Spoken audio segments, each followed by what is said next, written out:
Yeah, and I can imagine it gets very complex because each child is going to present with very different symptom. I mean, doesn't it get overwhelming for you to try to help each one, and they're all so different? Like, how do you manage to help each person as a completely unique individual? I walk through, as I said, with, we get some real stability going at first, and we walk through the pieces kind of in an order. And then I have a forum in my member site where they can ask me their questions anytime. And we archive all of the questions and answers, which I think is really important too, because then they can go in the search bar and just type certain things in, and there's a wealth of information. So sometimes it can, their child's gone into extreme die-off. I had somebody today, you probably know about mast cell activation syndrome. And she was explaining her symptoms and what had happened. She was trying to, as a mom, like she said, I thought, I just try to do a little bit more and I went too fast. And then she's like, oh, Karen, now she's like regressing. And I said, you've learned a lesson.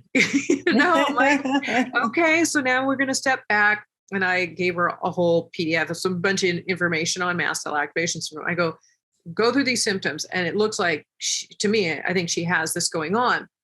So you need to, get her on an antihistamine, maybe for sure a low histamine diet, get her some heme foods in, get her on, there's other things to support, calm her down. There's CBD oils, various things that you can do. And as she started implementing some of these things that I was telling her, she just wrote me today. She says, oh my gosh, I never would have even known about mast cell activation syndrome if you hadn't told me. I've implemented the things you had mentioned. And she said her daughter is now back to being able to go to school, because the school wouldn't allow her daughter to come anymore because she had started just being too outrageous in the classroom.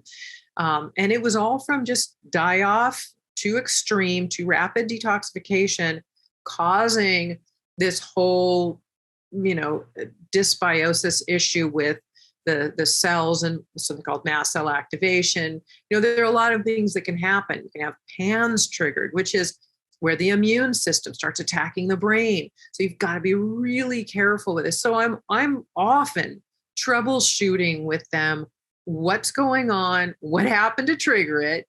Don't ever increase or add anything new in when you see first signs of symptoms. You want to back off and make sure that you're letting their body catch up. If the symptoms don't subside, then, we have ways of looking at the few different things that are usually going on and then the solutions to do about them. But the parents, many of them said, oh my gosh, I've learned so much here because we have to troubleshoot it, but it's up to them. I mean, I'm guiding them through it, but they're doing the steps.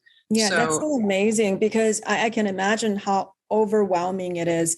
I mean, even for patients, as doctors, I wish patients put more efforts into taking care of themselves, right? Getting more educated and doing the right things. But for little kids, and when the behavior can just be, destructive or completely, just, it's scary for parents to take care of these little, human beings. And it's so complex because they may do one thing and all of a sudden you got this whole behavioral change. So to have somebody that's like a coach walking them through, it's so crucial. And the technical side of the support, but also the emotional support, it must be so nice for them to have somewhere to turn to, because what a lonely battle it can be. It can be very isolating if you're on your own. And that is one of the reasons I knew, not only for the health and biological issues, but exactly like you're saying, that the emotional support is so important, and somebody who understands and isn't judging them and is helping them find solutions, walk them through it. Because, and I always say, your child's not an angry person. They're these emotions and things are coming out because their body is so toxic and inflamed, and their brain, that it's creating these behaviors that they can be calm. So, some parents, their children are violent, and it's scary, especially as they get older.